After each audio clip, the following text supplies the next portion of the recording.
Lah griyane sampean pundi? Trembes mriku? Wong kuwi yo marah duwe wong memang manggon ngene. Lho kok omah ra duwe pripun to, Pak? Manggon iki kemae gak duwe nek omah duwe. Oh, manggone teng Migas. Migas pundi, Pak? Jenengan mboten nate mireng tiang Kalang nih, Pak? Enggak. Oh. Tapi tiang jenengan mriki dalem nggih? Ya karena aku manggon teng iya. Oh. Konon pada saat itu suku Jawa Kalang merupakan suku minoritas yang seringkali dibully, diolok, diejek, bahkan dikucilkan oleh suku mayoritas. Karena tidak tahan merasakan itu semua, maka suku Jawa Kalang memutuskan untuk hidup berbaur dengan suku yang mayoritas.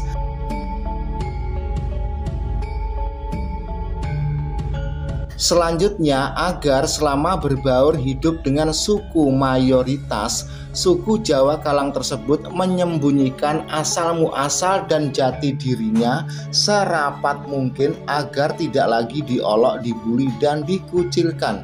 Bahkan sampai-sampai makam-makam para leluhurnya pun tidak dirawat dan dibiarkan begitu saja. Karena apabila mereka masih merawat makam-makam para leluhurnya, maka mereka akhirnya dikenali bahwa mereka itu adalah asal suku Jawa Kalang. Kalau kita pikir-pikir dan kita rasakan, memang suku Jawa Kalang banyak keunikan. Antara lain pada umumnya makam mujur ngalor dan mujur ngidul. Namun untuk makam-makam orang suku Jawa Kalang mujur ngetan dan mujur ngulon. Selain itu, konon orang suku Jawa Kalang semasa hidupnya kurang begitu nyaman bila berdekatan dengan air, dan mereka memilih hidup di atas-atas puncak perbukitan yang berada di kawasan mulai dari barat, dari Kecamatan Kedewan, Kecamatan Malo hingga Kecamatan Trucuk, Bojonegoro. Jadi sebenarnya suku Jawa Kalang itu hingga kini pun belum punah, namun mereka semua itu sudah berbaur dengan kalangan suku mayoritas dengan menyembunyikan asal-muasal jati dirinya serapat mungkin. Jadi bila mana kita masuk ke kawasan perkampungan tersebut, bila kita bertanya tentang suku Kalang, kebanyakan mereka itu cuma pelengak-pelengok, plonga-plongo, dan domblong. Apakah suku Kalang itu? Apakah mereka itu benar-benar tidak tahu, ataukah mereka sengaja untuk menyembunyikan dan berpura-pura tidak tahu? Bagaimanakah menurut pendapat Anda? Tulis di kolom komentar. Pada kali ini kita berada di Desa Trembes dan Desa Tanggir, Kecamatan Malo, Kabupaten Bojonegoro. Sepanjang pesisir perbukitan mulai dari Kecamatan Kedewan, Malo hingga Trucuk, di sebelah utaranya Bengawan Solo Hilir.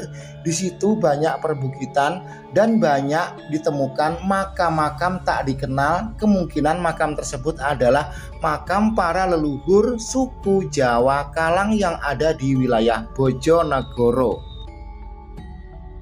Konon orang suku Jawa Kalang andai kata pada suatu saat meninggal, apa yang dimiliki semasa hidup di dunia ikut serta dimakamkan di dalam makam tersebut. Dan makam tersebut tidak terlalu dalam, hanya setinggi dengkul atau lutut. Sekarang kita sudah di puncak Gunung Trembes, di tengah hutan. Di tengah hutan ini ada pertigaan. Ini mau tanya orang yang tidak ada orang lewat, mau spekulasi mengambil jalan, ya nanti kita takut kesasar. Jadi kita menunggu orang lewat dulu.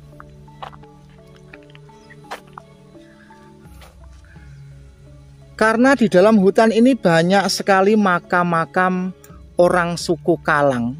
Jadi tempat ini dulunya mungkin atau logikanya adalah sebuah kampung yang ditinggalkan para penghuninya, karena para penghuni tersebut ingin berbaur dengan masyarakat mayoritas.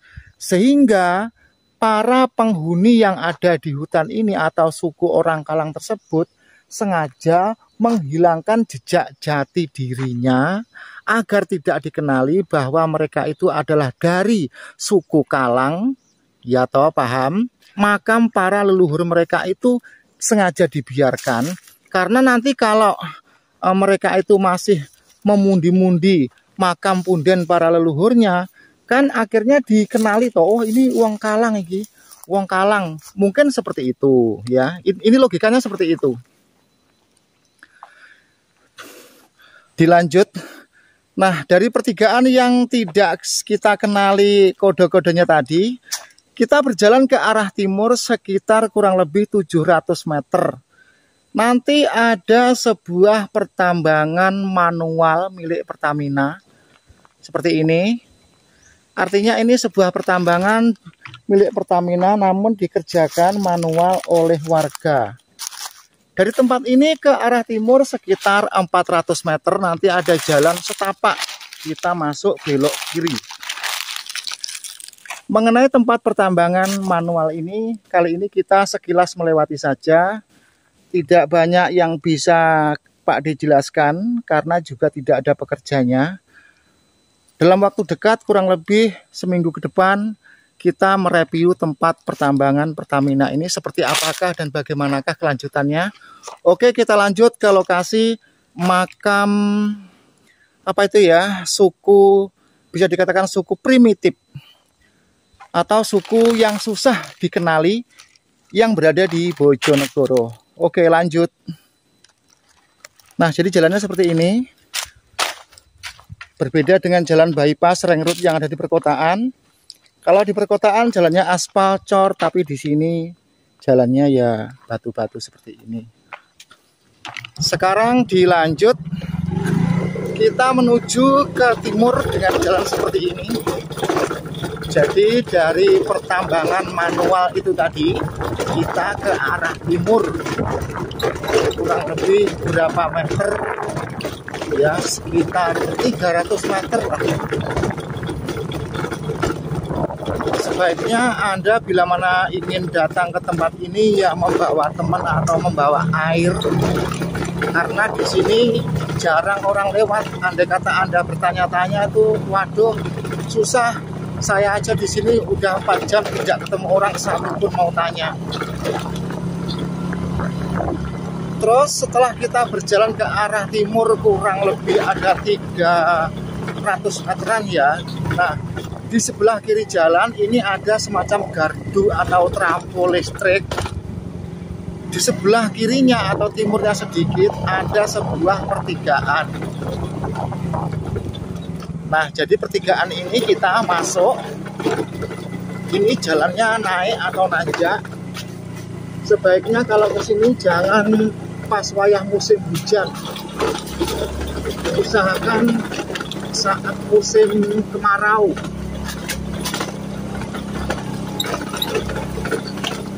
Jadi jalannya itu licin.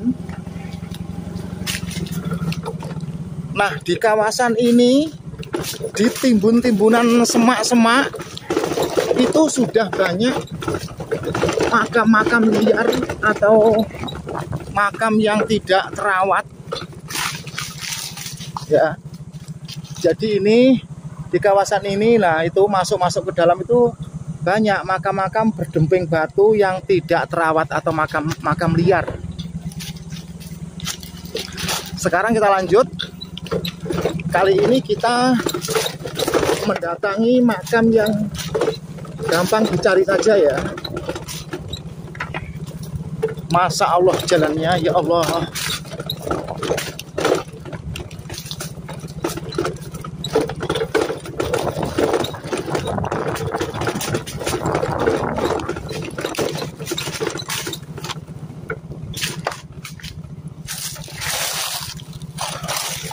Nah, jadi seperti ini suaranya, krosak-krosaknya. Sebenarnya kesal dari tadi nunggu orang satu saja untuk bertanya, nggak ada orang sama sekali.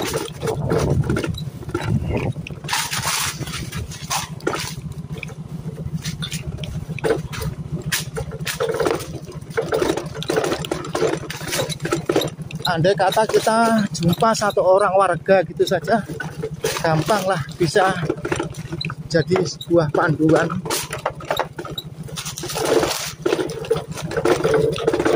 Sebenarnya jengkel dan kesal. Nah, itu ada tulisan kuburan budaya makam, itu coba kita lihat ke belasut ya. Oke, kita balik lagi ke belakang. Nah, ini ada tulisannya seperti ini. Situs budaya Kubur Kalang 2 BKPH Malu. Ya, yang bisa menerjemahkan ini adalah kalangan Bapak Perhutani, tapi ini makamnya yang mana? Juga tidak ada orang. Apakah harus masuk ke jalan ini? Apa gimana ya? Ya coba saja kita telusuri dulu saja jalan ini, siapa tahu nanti kita menemukan.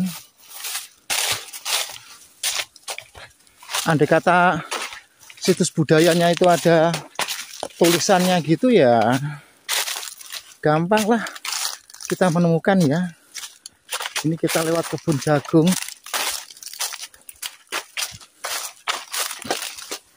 Betul apa enggak? Kita pun masih spekulasi. Oh, ini ada gubuk. Ada gubuk ini. Gubuk apa ya ini? Apakah ini? Rasanya bukan.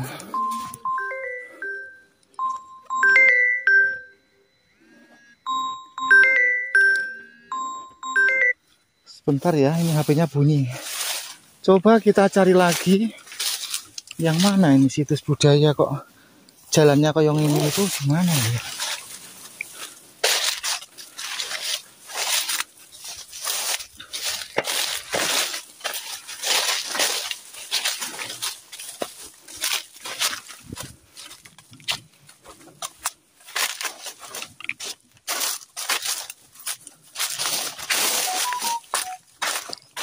Coba kita cari dulu pelan-pelan. Ya Allah, ya Rabbi, tidak ketemu juga ya. Atau saya yang salah alamat. Yang kebangetan ada situs budaya tapi kok tidak ada panahnya. Apakah masih disembunyikan atau gimana ya? Tapi ini ada jalan. Sebentar, kita cari dulu sampai ketemu konco-konco.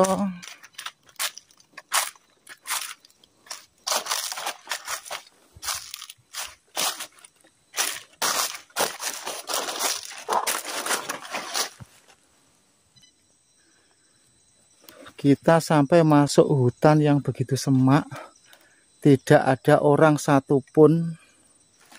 Rasanya akhirnya saya bisa menyimpulkan, benarkah itu sebuah makam?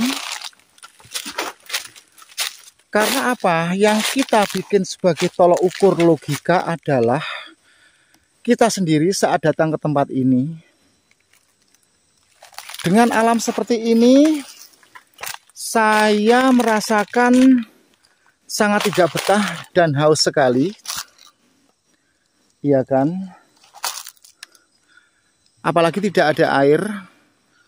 Mungkinkah dulu ada orang kehidupan di sini?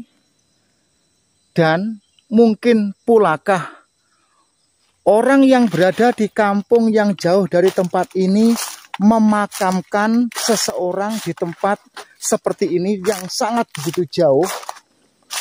Apalagi pada zaman dahulu belum ada kendaraan. Sekarang kita memakai logika, ya kan? Kan bisa saja pada hari-hari sebelumnya itu, seperti tahun yang lalu, 10 tahun yang lalu, ada orang itu bikin kegemparan seperti jenglot, yang akhirnya juga sudah terbongkar, seperti bikin kegemparan dengan bambu ditebang keluar airnya. Sekarang kita menggunakan logika saja ya, bukan karena saya itu capek kesal mencari makam tidak ketemu, enggak. Kita memakai logika. Tempat ini sungguh sangat jauh dari kampung, dan naik sebuah bukit yang sangat tinggi. Andai kata ada kehidupan di sini, mereka semua hidup minum apa? Satu. Yang kedua, andai kata orang yang dimakamkan di sini, orang kampung yang jauh di sana, bahasa kasarnya kok plaurmen gitu loh ya. Kok koyo bumi ora eneng tunggale, kok koyo bumi keciwut. Betul? Jadi mengenai makam suku Kalang yang ada di Desa Trembes yang berada di semak-semak tersebut, kalau saya pribadi, kalau menurut saya itu masih sesuatu hal yang janggal dan meragukan. Di era sekarang kita bila mana ada penemuan-penemuan, rilis sesuatu koyo iyo kita pun harus menggunakan akal cerdas kita. Oke? Nah, konco-konco, pada kali ini saya pun sedikit kesal karena hampir 1 hari penuh mencari makam orang Jawa Kalang yang ada di atas bukit Desa Trembes dan Tanggir ini. Yang saya temukan adalah semacam tumpukan batu, semacam tatanan batu seperti taman-taman di depan rumah. Ndak taunya setelah saya turun bertanya kepada warga, ya itu tadi mas, yang namanya makam orang Kalang itu. Setelah saya mendengar cerita warga bahwa tumpuan batu yang tidak begitu banyak yang sering ada di hutan di atas gunung itu adalah makam, saya pun jadi ndomblong, melongok dan sompoen. Jadi pada saat saya masih berada di semak-semak di atas bukit itu tadi, saya kira batu-batu itu bekas tungku orang bakar jagung atau bekas tungku orang bakar ubi kayu. Kan kalau di hutan seringkali warga itu iseng-iseng bakar jagung atau bakar ubi kayu. Ndak taunya itu tadi merupakan nisan atau batu nisan orang Kalang. Jadi tadi itu saya ya sempat buang air kecil di situ. Ya kalau ngerti itu batu nisan makam orang Kalang, ya ndak mungkin lah semua itu karena ketidaksengajaan. Selanjutnya mengenai keunikan orang Kalang itu begini. Umpamanya orang itu sudah sepuh atau sudah tua, artinya pada saat kita itu sudah usia sepuh, kan sudah mendekati ajal atau sudah saatnya kita itu berpulang.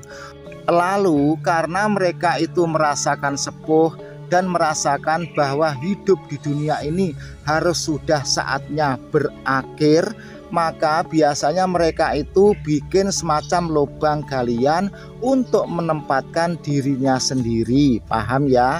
Serta menyiapkan batu demping yang tujuannya nanti sebagai batu nisan di atas kuburnya. Dan biasanya lubang galian itu pun tidak terlalu dalam, paling dalam ya seukuran lutut, kurang lebih 80 cm. Nah nanti bila mana orang tersebut pada suatu saat itu sakit, maka orang itu langsung berbaring di dalam galian lubang tersebut, paham? Dan selanjutnya apabila pada suatu saat setelah orang tersebut merebahkan diri dan berbaring di dalam lubang galian tersebut benar-benar sudah dipastikan berpulang atau tiada, maka keturunannya atau anak-anak cucunya atau kerabatnya meletakkan semua apa yang dimiliki orang tersebut semasa masih hidup di dunia, seperti perhiasan emas, peralatan kerja, pakaian-pakaian berharga dan lain sebagainya, jadi satu di dalam lubang kubur tersebut, sekaligus ditimbun tanah dan batu demping itu dipasang sebagai batu nisan. Sampai di sini paham? Makanya karena lubang kubur tersebut tidak terlalu dalam dan bila mana orang tersebut sudah berpulang, semua kepemilikannya seperti perhiasan dan lain sebagainya diikut sertakan di situ. Sekarang ini di atas Kecamatan Trucuk, di perbukitan atau di hutan itu seringkali para pemburu harta karun dengan membawa alat detektor logam banyak yang mentukir-tukir atau menggali-gali dan mendapatkan beberapa macam perhiasan dan properti atau aksesoris pada zaman kuno. Mungkin dalam hati Anda sekalian bertanya, loh Pak D, kisah cerita narasi seperti ini dapatnya dari mana? Nah, sekarang Pak D ceritakan, sebelum Pak D masuk ke kawasan hutan perbukitan desa Trembes dan Tanggir, tentunya Pak D pernah ngobrol-ngobrol dengan orang yang Pak D nilai cukup berwawasan. Orang tersebut tidak hanya terpancang pada sebuah kesaktian, tetapi akal, nalar, logika, dan wawasannya itu saya pandang cukup dipercaya dan masuk akal bila mana menjelaskan tentang orang suku Jawa Kalang. Jadi pada saat Pak D masuk ke kawasan bukit hutan yang berada di atas Gunung Trembes dan Gunung Tanggir, apabila orang yang Pak D ajak cerita itu mengisahkan cerita dikaitkan dengan kesaktian, maka Pak D pun harus segera mengakhiri obrolan itu dan mencari orang lain atau yang lainnya yang cukup masuk nalar, akal, dan logika. Selanjutnya konten video YouTube tentang kehidupan orang suku Jawa Kalang akan dilanjutkan atau disambung pada part yang selanjutnya. Karena durasinya terlalu panjang, maka dari itu jangan lupa di subscribe agar Anda bisa mendapatkan sebuah edukasi yang semula Anda tidak mengerti, sekarang Anda menjadi mengerti dan paham. Ada kurang lebihnya Pak D dalam menyiarkan atau menjelaskan, mohon dimaklumi. Yang terpenting gampang dipahami dan mudah untuk dimengerti. Wassalamualaikum warahmatullahi wabarakatuh.